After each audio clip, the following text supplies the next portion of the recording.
Bonjour Matt pour AC/DC. Eh bien, je suis très heureux de vous retrouver. Ça fait quelques temps que je ne vous avais pas proposé de vidéo parce que je me suis investi un bout de temps dans un projet à fond qui n'avait rien à voir avec le site, les vidéos, etc.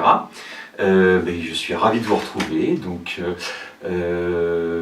vous pouvez de nouveau retrouver des choses sur AC/DC et puis dont diverses chaînes vidéo, dont celle-ci, la chaîne scientifique, enfin la chaîne sur la pensée scientifique, la pensée rationnelle pour l'instant, comme on en a parlé dans l'épisode précédent. Alors, la dernière fois, on a fait quelques introductions, quelques prolégomènes. Maintenant, on va commencer à entrer gentiment dans le vif du sujet. Alors, cette vidéo, on va parler aujourd'hui de choses, déjà des tueurs de réflexion. On a parlé un petit peu ce que c'était la pensée rationnelle. On a expliqué que ce n'était pas quelque chose de tout puissant, quelque chose qui s'appliquait à tout. C'était un outil donné qui avait sa puissance et son domaine d'application. Le but du jeu, ça va être de voir un petit peu comment on peut l'exercer ou comment, au contraire, on risque de ne pas l'exercer. Alors, aujourd'hui, on va examiner rapidement 5 tueurs de pensée, des contextes qui font que, quoi qu'il se passe, les raisonnements qui vont être édictés par les personnes en face de vous ou les vôtres seront très probablement faux. C'est pas pour ça que c'est grave, mais il faut le savoir. La première chose, en 1, il y a le fait de penser, on va dire, à chaud. À chaud, c'est-à-dire vraiment dans un état émotionnel, on va dire, perturbé, élevé. Alors, primo, déjà, ça a l'air d'être une banalité. Ce que je vous raconte, c'est pas faux. C'est pas faux, mais c'est pour ça que ça ne marche pas, qu'il ne faut pas s'en souvenir. L'autre chose, c'est pourquoi. Pourquoi est-ce que quelqu'un, même d'un petit peu énervé, échauffé et tout, ne pourrait pas mettre en place les mêmes mécanismes que quand il est calme. La réponse, en fait, ce qu'il faut bien comprendre, c'est que l'analyse d'une situation réelle, contrairement aux quelques problèmes de maths que vous avez fait quand vous étiez petit, ou des problèmes de logique, oui, non, si, alors, soit ci, soit ça, 0, 1, comme on a parlé, le tiers exclu, quand on essaie d'appréhender la réalité, on est toujours dans une situation quand même qui est complexe, voire subtile. Et contrairement à tout ce qu'on peut se croire en disant voilà, la pensée pure, hors du monde, je vais chercher la vérité comme ça en moi, etc. Donc quand on juge une situation, quelle qu'elle soit, qu'on fasse de la physique, qu'on discute politique, sociologie, ce que vous voulez, on a énormément d'hypothèses, ce qu'on appelle les hypothèses implicites. C'est-à-dire que pour construire notre carte de raisonnement, on part de point de départ, et ils sont très loin d'être tous identifiés. Très très loin, il y a beaucoup de ce qu'on appelle des hypothèses implicites. Et donc qu'est-ce qui va se passer ? Il va se passer quand plus vous allez être dans un état émotif avancé, plus vous allez faire l'inverse de ce qu'on appelle l'empathie, c'est-à-dire vous allez projeter au contraire, c'est-à-dire que vous allez faire, comme disent les très vilains PNListes avec qui je ne suis pas forcément pote, là sur ça ils ont raison, ils parlent toujours de carte et de territoire. La carte, ce que sur la manière dont vous voyez les choses, n'est pas forcément le territoire, il faut aller voir les choses. Là vous projetez vraiment votre carte sur le territoire. Et c'est vraiment ça le principe. Moi j'appelle ça se monter un cric généralement, alors ça vient d'une petite histoire qui m'a amusé quand j'étais petit. Bon, cela fait aller. Non, c'est un type, il roule comme ça de nuit, tout seul. Il croise il est sur une toute petite nationale, voire une départementale, et puis il croise des petits villages de nuit, etc. Et paf, il crève. La roue de secours n'est pas. La dernière fois qu'il a changé, il avait pas fait ce qu'il fallait. Et puis, en fait, il a une roue de secours, mais il n'a pas de cric. Il n'a pas de cric, alors il est quand même très embêté parce que changer une roue sans cric, c'est vraiment pas pratique. Et puis il était à 2 km, 3 km avant le dernier village, il s'était souvenu qu'il avait vu un tout petit garage, etc. Donc il se dit, bon bah voilà, il est 2h du matin, 3h du matin, je vais repartir et j'ai essayé d'emprunter un cric au garage. Et le type donc, sans plus d'informations que ça finalement, marche la nuit, Et il se monte tout seul. C'est le mec, il est là, il se dit bon, combien il va le louer son cric, je sais pas, marqué, il fait ce qu'il veut, il me loue 10 balles, 20 balles, 30 balles. Et puis quoi, 30 balles, 50 balles s'il faut. Puis de toute façon, je peux rien dire, j'en ai besoin, je suis bloqué, il fait bien ce qu'il veut. De nos jours, de toute façon, tout le monde nous a tout le monde, je vous parle même pas des garagistes, etc. 30 balles, puis il continue, il avance, il se rapproche du petit village, puis ça se trouve 30 balles, c'est 100 balles, et puis il me demande une caution avec, une d'autres 100 balles, ça fait 200 balles, il se monte, il arrive dans un état de nerfs complètement surréaliste. Il arrive au pied, donc il arrive devant le petit garage avec le garagiste à l'ancienne qui habite au-dessus, etc. Il prend des cailloux, il commence à caillasser un peu les volets. On voit une figure complètement défaite qui ouvre les volets à 3h du matin. Qu'est-ce qu'il y a? Qu'est-ce qui se passe? Et le type super énervé. Eh ben ton cric, tu sais où tu vas te la mettre? Voilà, c'est ce que j'appelle se monter un cric. On a pris tout ce qu'on avait à l'intérieur, on l'a tout mis à l'extérieur. Très très peu de chance dans ce genre d'état émotionnel qu'on arrive à voir quelque chose de manière objective, la réponse probable du garagiste, le prix, etc. Aucune chance. Donc voilà, être à chaud, c'est basique, c'est bête, c'est classique, mais c'est quand même le premier, enfin il n'y a qu'à regarder un débat politique ou autre, on se rend bien compte que dès que les gens s'échauffent, ou un truc un peu social, dès que les gens s'échauffent, tout le monde dit n'importe quoi, sans le faire exprès quelque part, hein, mais il n'y a rien à faire. On est tous humains, on s'échauffe tous, moi le premier, mais bon, faut savoir. Passons. Deuxième tueur de réflexion, l'affect négatif. Plus tard, un peu plus tard, on va consacrer une vidéo vraiment à ce qu'on appelle les sophismes, à tous les mécanismes alors, les mécanismes quasiment faits pour être faux et pour marcher, hein, des trucs d'avocat, si j'ose dire, d'aller défendre un point de vue, quel que soit le moyen, pour obtenir, ou de négociateur, pour obtenir un gain de cause.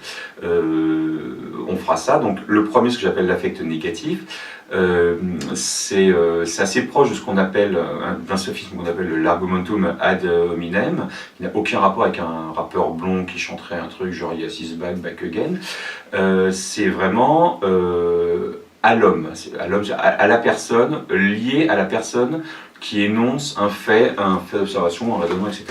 Vous parlez de politique il y a 2 secondes. Si quelqu'un issu de, alors vous prenez ce que vous haïssez le plus, j'en sais rien, d'extrême droite, d'extrême gauche, ou alors si vous êtes anticlérical, ou si vous êtes pro, voilà, la personne que vous haïssez le plus, ou Adolf Hitler, ou Joseph Staline, je ne sais pas, s'il vient en vous disant le ciel est bleu, la lune est ronde, etc., il y a de fortes chances pour que vous alliez affecter un poids complètement négatif au raisonnement en question.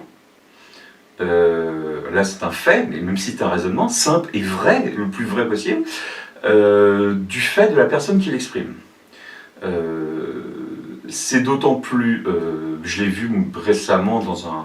Par exemple, je me souviens très très bien que, bon, il y a un bout de temps maintenant, puisque j'ai pas fait de vidéo récemment, mais il y a eu par exemple l'immense débat qui a secoué la France. Le plus gros, c'était le mariage pour tous. Donc l'idée n'est pas du tout ici de prendre le moindre part comme d'habitude, hein, ni pour ni contre, bien au contraire, c'est pas du tout l'esprit de cette vidéo. Ce qu'on peut observer, c'est que très très vite, des gens arrivent avec des arguments pour, contre, etc. C'est pas le sujet.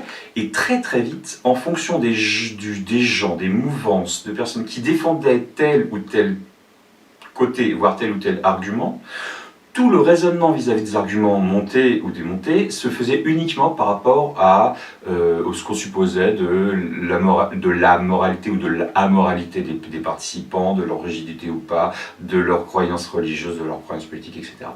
Ça plie le truc tout de suite. C'est très complexe de déconvoluer un petit peu la partie qui dit quelque chose de ce qui est dit. C'est très complexe parce que quand quelqu'un essaie de le faire, il risque lui-même de tomber dans un piège de manipulation de base. C'est-à-dire que lorsque un adversaire veut vous scier, parmi les techniques de base, on en reparlera un tout petit peu d'ailleurs dans les questions de raisonnement, on va dire, par échange, c'est de vous manipuler, entre guillemets, et c'est de vous engager sur des raisonnements justes, Donc si vous êtes honnête, vous allez dire oui, oui, c'est juste, c'est vrai, etc. Et on gagne un peu le public, mais surtout même par rapport à vous, vous êtes entraîné, oui, entraîné, je dis bien, dans ce qu'on appelle une échelle de oui, yes ladder en anglais, comme on le dit souvent en anglais, il vous fait dire oui, c'est vrai, c'est là, donc ce qu'on appelle une escalade d'engagement, et donc être carré, être honnête, c'est très complexe parce que ça peut vous emmener dans d'autres pièges. Donc en tout cas, voilà, l'aspect négatif est second tueur de réflexion, quoi qu'il se passe. Un troisième, alors celui-là je le vois vraiment souvent aussi, vraiment très souvent même, plus souvent probablement, peut-être le plus souvent dans le tas, c'est ce que j'appelle, c'est l'inverse, c'est l'affect positif. C'est-à-dire, il est encore proche d'un autre sophisme, l'argumentum ad veracundia, excusez-moi, j'ai pas fait latin, c'est-à-dire, c'est ce qu'on appelle l'argument d'autorité. Il est proche, alors l'affect positif, c'est pas exactement l'argument d'autorité, c'est pas nécessairement exactement les arguments d'autorité, ce que j'appelle, moi, l'affect positif, c'est pas quelque chose de recensé, mais c'est vraiment lié. Et ça, c'est très dur. Et ça, t'arrive tout le temps. Moi, ça, je me bats en interne contre moi-même très souvent contre ça, et je le vois en fervent. C'est vraiment lié la véracité donc d'un fait ou d'un raisonnement ou son intelligence ou sa perfection à l'amitié, le respect, ce que vous voulez, l'amour, ce que vous voulez, qu'on porte à la personne qui porte le raisonnement ou l'information. En l'occurrence, c'est le raisonnement. Il est extrêmement, c'est vraiment, l'homo sapiens en tant qu'animal social développé dès le départ, a pu s'étendre qu'en étant social, a un besoin de cohérence à ce niveau-là qui est très important. Et vraiment, vous pouvez vous le dire comme ça, à froid, tranquillos, devant votre vidéo YouTube, etc. Mais dans la vraie vie, regardez combien de fois vous êtes capable de dire « Ah, je t'aime beaucoup, vraiment, je te respecte normalement, je pense que tu es quelqu'un de très intelligent, mais là, je pense que ce que tu dis, c'est parfaitement con. » Non, mais même sans insulter, sans agresser, mais je pense que ce que tu dis est faux de A à Z, je ne souscris pas, etc. C'est très complexe, et quand vous rapportez dans une discussion quelque chose que vous n'avez pas été capable de vérifier, parce qu'on ne peut pas tout vérifier, on ne peut pas tout penser, parce qu'on a autre chose à foutre quand même.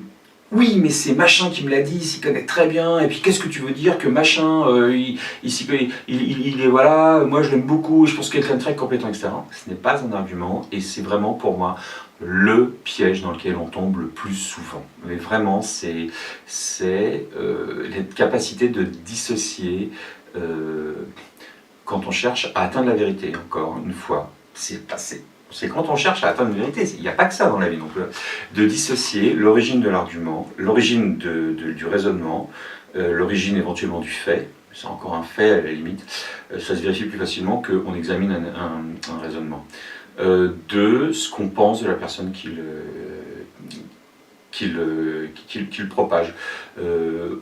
Ça marche dans les deux sens, donc comme je le disais, en négatif, mais ça arrive moins souvent finalement, parce que les gens ne peuvent pas encadrer, machin, tel leader politique ou religieux et tout, c'est ces trois personnes sur Terre, ces personnes, alors que voilà, dans un autre cercle, des proches, des amis, de la famille, votre père, votre mère, j'en sais rien, votre compagne, compagnon, des collègues que vous respectez et tout, on en a des palanqués. Donc voilà. Quatrième tueur de réflexion, c'est la mauvaise foi en fait, voilà. C'est la mauvaise foi, dit comme ça, c'est un petit peu, c'est à leur porte-pièce comme les autres, vous allez me dire, mais bon, c'est pas grave. C'est ce que je vais appeler donc la mauvaise foi, c'est-à-dire que finalement, vous n'atteindrez jamais, vous ne vous approcherez jamais de quelque chose de vrai si, et ça c'est extrêmement difficile, vraiment très difficile, si votre but est d'avoir raison, de remporter le morceau et non pas de vous demander qu'est-ce qu'il y a au fond. J'avais écrit un article sur ACDC, donc, qui est intitulé « La vérité de l'idiot », dans lequel j'essaie de montrer, de projeter cette idée, c'est que si, alors en plus c'est quelque chose que j'ai beaucoup pratiqué en tant qu'adolescent, je suis certainement pas le seul, mais j'aimais bien, je me débrouillais pas mal, j'étais obligé de mettre ma modestie de côté 2 secondes, pas mal là-dessus. La mauvaise foi, si c'est bien fait, on ne peut pas avoir tort. On n'a jamais tort. J'ai cité des exemples comme ça dans cet article La vérité de l'idiot sur ACDC. La mauvaise foi, alors moi j'aime bien donner, enfin j'avais écrit à l'époque, je vous redonne l'image donc de ce qu'on appelle le théorème d'incomplétude, pardon. Le théorème d'incomplétude, qu'on doit à Gödel, qui dit grosso modo que dans n'importe quel système logique, mathématique par exemple, répondant à très peu de il y a un minimum qui est très faible, hein, typiquement, être basé sur la théorie des ensembles, ça marche très bien, etc. Dans n'importe quel système comme ça, il existe des propositions qui seront non démontrables. Donc on ne peut pas, dans le système en question, dire, voilà, statuer, ça c'est vrai ou c'est faux. On peut très bien les prendre et puis dire, voilà, moi je fais un système plus grand, en disant, hop, il y a tout ce que j'avais avant, et puis ça, je décrète que c'est vrai ou c'est faux. Mais dans ce nouveau système, il y en aura de nouveau encore des positions dites indémontrables. Et ça, pour moi, c'est rigolo, parce que c'est une avancée qui était magnifique d'ailleurs de Gödel, c'est quelque chose, les mathématiques ne sont pas fermées, enfin c'est un truc incroyable quand c'est sorti, c'est fantastique, c'est toujours d'ailleurs.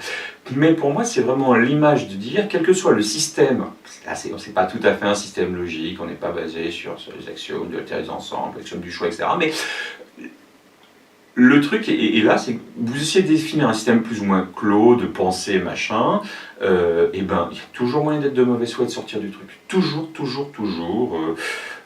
J'ai cité quelques exemples, effectivement, où je jetterai un œil au comment ça s'appelle, à l'article. Voilà, sachez que si vous n'êtes pas là, si la personne en face n'est pas réellement là, profondément là, pour chercher la vérité, c'est pour ça que 99% des débats sur Terre n'ont strictement aucun intérêt ni aucune valeur, sauf d'un point de vue recul et sociologique pour voir les gens interagir, mais sont stériles en tout cas, c'est parce que vous ne pouvez pas, parce qu'il y a toujours, entraînez-vous si vous n'êtes pas tout à fait fort dans ce genre de domaine, il y a toujours une pirouette de mauvaise foi qui permet, il y a beaucoup de techniques, on parlera des sophismes, ça aide bien, qui permet de s'en sortir toujours. Ça n'existe pas un raisonnement comme ça qu'on clôt dans un domaine où il n'y a jamais quelqu'un qui dit « Attends, tu vois bien que là, tu prends les choses complètement, tu changes le contexte et allez, c'est pas la peine, quoi. » C'est comme dans l'article où je prenais un idiot qui disait « Le ciel est bleu » et quelqu'un d'extrême mauvaise foi, mais d'une très grande connaissance, qui essayait de lui démontrer que c'était faux, sans regarder. C'est pareil. Si vous n'êtes pas dans cette démarche, sachez que il faut toujours te démontrer. C'est obligatoire. Et enfin, le cinquième tueur de réflexion, un tueur entre guillemets, quoi, c'est, on revient un petit peu au précédent quelque part, c'est, on est dans les buts. Finalement, c'est quand vous n'avez pas pour but, effectivement, de trouver la vérité, quelque part, que ce soit par rapport à la personne en face ou même par rapport à vous-même. Donc, non pas parce que vous êtes en affrontement, etc., mais parce que, d'une certaine manière, on parle de choses qui vont, par exemple, toucher quelqu'un que vous aimez, que vous défendez. Est-ce qu'il a tort, est-ce qu'il a raison, est-ce qu'il a eu tort, est-ce qu'il a eu raison, et c'est votre enfant, il a fait, c'est votre compagnon, ou je ne sais quoi, c'est votre mère, votre père. Il a fait. Est-ce que. Et là, et vous avez toujours cette espèce vous avez la possibilité d'avoir cette espèce de recul froid en disant je fais ça et tout, ah, il ou elle a eu tort, machin. Et c'est pas pour ça que c'est ce que vous voulez affirmer au monde, vous voulez prendre sa défense même si vous estimez que c'est la tort, et vous ne le direz pas, soit de base, mais c'est peut-être même pas ce que vous allez vouloir voir vous-même. Si un personnage historique ou charismatique ou un leader, etc.,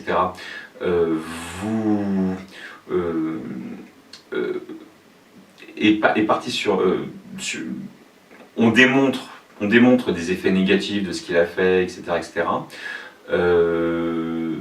Ce besoin de défense risque effectivement de vous entraîner, alors là, si possible par le biais d'une mauvaise foi quelconque, mais pas pour emporter le morceau, pour ne pas altérer votre vision des choses. On en revient à un moment où on ne cherche pas la vérité. Et c'est pas forcément mal. Hein. Moi, entre savoir la vérité et défendre mon gosse, j'estime que il peut y avoir des priorités, que le fait de défendre son gosse peut être une priorité supérieure. Hein. Ça, c'est pas du tout un jugement de valeur.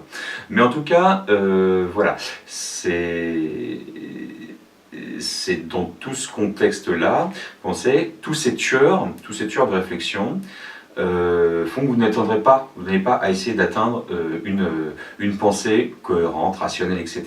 C'est-à-dire que cette pensée a souvent un contexte. Par rapport à qui est-ce que je tiens, si je fais cette réflexion, ou est-ce que je défends ce point de vue, quel est l'intérêt de la personne en face à me faire pencher d'un côté ou de l'autre, etc. Est-ce que ça change des choses dans la manière dont moi je vais voir une personne et que j'accepte de voir ou pas? Est-ce que tout ceci est dans la réflexion, ou est-ce que c'est autour et que ça en est hors? Voilà, donc c'était une petite vidéo courte pour vous parler des tueurs de la réflexion. Et puis à la prochaine, on va continuer à avancer, on va essayer de sortir un peu petit à petit, progressivement, les outils pour faire les choses correctement. Voilà, écoutez, si vous avez aimé cette vidéo, likez, partagez, abonnez-vous. Vous pouvez aussi vous inscrire à la newsletter, et puis je vous dis à très vite.